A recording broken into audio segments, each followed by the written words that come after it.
Hello बच्चों, तो कैसे हैं आप लोग। उम्मीद करते हैं आप लोग अच्छे होंगे, स्वस्थ होंगे और अपनी तैयारी बिल्कुल अच्छे से कर रहे होंगे। तो आज के वीडियो में हम लोग सोल्व करने वाले हैं उदाहरण नंबर 1 संख्या पद्धति क्लास 9th का।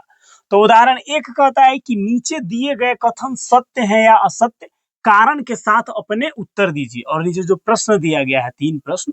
प्रत्येक पूर्ण संख्या प्राकृत संख्या होता है या नहीं होता है, प्रत्येक पूर्णांक परिमेय संख्या होता है या नहीं, प्रत्येक परिमेय संख्या पूर्णांक होता है या नहीं। तो संख्याओं से संबंधित जितने भी प्रश्न आते हैं उन सभी प्रश्नों को सोल्व करने के लिए आपको संख्याओं का पूरा जानकारी होना चाहिए, तभी आप इस तरह के प्रश्न को सोल्व कर सकते हैं। तो जितने भी संख्याएं आपको क्लास 9th और 10th में पढ़ना है, सभी का हम लोग एक वीडियो अपलोड कर चुके हैं पीछे। आप उस वीडियो को पहले देख लेंगे तो इस तरह का क्वेश्चन आपको सोल्व करने में किसी भी प्रकार का परेशानी नहीं होगा। यहाँ पे क्वेश्चन कहता है कि प्रत्येक पूर्णांक पूर्ण संख्या एक प्राकृत संख्या होता है, तो नहीं होता है। क्यों नहीं होता है ये अभी हम लोग समझेंगे। इसका आंसर क्या होगा? नहीं। क्यों? क्योंकि क्योंकि शून्य शून्य एक पूर्ण संख्या है, लेकिन प्राकृत संख्या नहीं। ये चीज आप लिख सकते हैं। शून्य एक पूर्ण संख्या है लेकिन प्राकृत संख्या नहीं। क्यों? क्योंकि पूर्ण संख्या कहां से शुरू होता है? 0 से शुरू होकर के कहां तक जाता है? अनंत तक जाने वाली संख्या पूर्ण संख्या कहलाता है। और प्राकृत संख्या 1 से ही शुरू होता है। तो क्या है? 0 प्राकृत संख्या के अंदर नहीं आता है। तो ये कथन बिल्कुल गलत है कि प्रत्येक पूर्ण संख्या एक प्राकृत संख्या होता है। तो 0 प्राकृत संख्या के अंदर नहीं आता है, तो प्रत्येक पूर्ण संख्या प्राकृत संख्या नहीं होगा। दूसरा नंबर क्वेश्चन कहता है कि प्रत्येक पूर्णांक एक परिमेय संख्या होता है। तो परिमेय संख्या हम लोग क्या पढ़े हैं कि जिसे p बाई क्यू के रूप में लिखा जा सकता है, और q बराबर नॉट इक्वल टू 0, 0 नहीं होता है। और p और q क्या है? पूर्णांक ही है। तो जितने भी पूर्णांक हैं सब क्या होंगे? परिमेय संख्या होंगे कि नहीं? तो होंगे। इसका क्वेश्चन का इसका आंसर क्या होगा? हाँ। ये क्या है? हाँ लिख सकते हैं, या फिर आप सत्य कथन लिखते हैं। वहां पे सत्य बोल रहा है तो फर्स्ट में हम लोग क्या कर देंगे? ये जो कथन है वो क्या है? असत्य है। असत्य। और ये जो दूसरा नंबर है वो क्या हो जाएगा? सत्य हो जाएगा। क्यों सत्य हो जाएगा? कि प्रत्येक पूर्णांक एक परिमेय संख्या होता है। क्यों? क्योंकि पूर्णांक जितने भी होते हैं हम मानते हैं कि प्रत्येक पूर्णांक को हम लोग किस चीज से रिप्रेजेंट करते हैं? जेड से।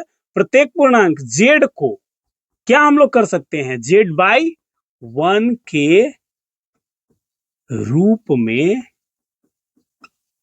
लिख सकते हैं।